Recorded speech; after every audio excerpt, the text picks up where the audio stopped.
नमस्कार, बुलेटिनमध्ये पुन्हा एकदा स्वागत। काही सविस्तर घडामोडी आपल्याला बघायच्या आहेत। सुरुवात अमरावतीच्या एका मोठ्या बातमीने आपण करूयात। अमरावती जिल्ह्यात परतवाडा इथं अनेक मुलींचं लैंगिक शोषण झाल्याचे व्हिडिओ समोर आलेले आहेत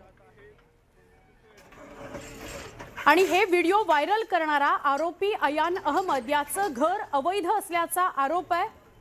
अतिक्रमित असलेलं घर पाडण्याची मागणी काल परतवाडा शहरातील नागरिकांनी केली होती। त्यानंतर आता पालिकेकडून या घरावर कारवाई करण्यात येते। त्याचं थेट दृश्य आपण बघतोय।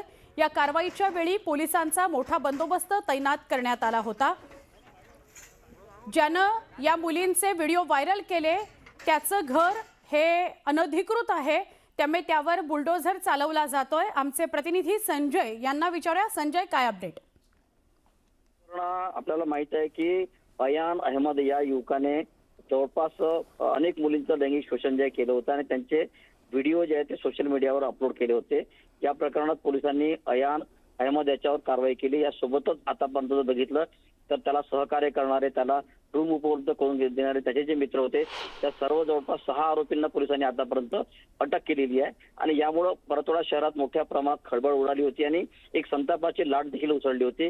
त्यामुळे काल जेव्हा बैठक झाली जवळपास 400 ते 500 परतवाड्यातील नागरिक या बैठकीला हजर होते। नगराध्यक्ष देखील हजर होते। आणि अयान अहमदचं घर जे आहे ते अतिक्रमित घर आहे आणि काही बिना परवानगी बांधकाम केल्याचं देखील समोर आलेलं होतं। त्यामुळं ते घर पाडण्यात यावं अशी मागणी जी आहे ती सामान्य नागरिकांमधून येत होती।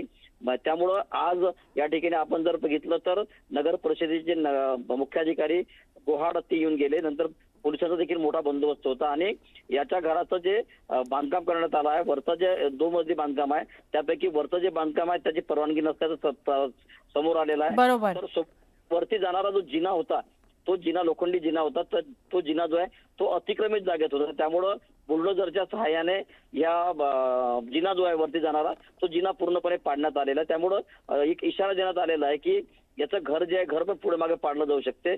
त्यामुळे एकूणच हे प्रकरण जे आहे ते प्रकरण आता मोठ्या प्रमाणात वाढत चाललेलं आहे। मुलींची संख्या जी आहे ती संख्या देखील वाढत चाललेली आहे। पीडित मुलींची संख्या आता 9 पर्यंत पोहोचलेली आहे। 9 मुलींचे व्हिडिओ फोटोज जे आहे ते पोलिसांच्या हाती लागलेले आहे आणि आणखी आरोपींची संख्या वाढू शकते आणि सोबतच काही जे पीडित मुली आहेत मुलींची देखील संख्या जी आहे वाढू शकते।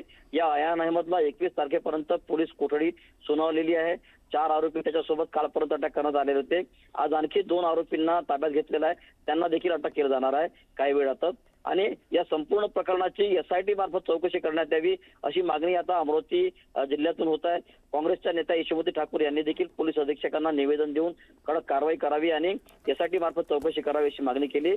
तर भाजपचे खासदार डॉक्टर अनिल बोंडे हे देखील आयजींना भेटून SIT चौकशी करावी करत आहेत। नक्की, धन्यवाद। आपण ही माहिती दिलीत संजय त्याबद्दल।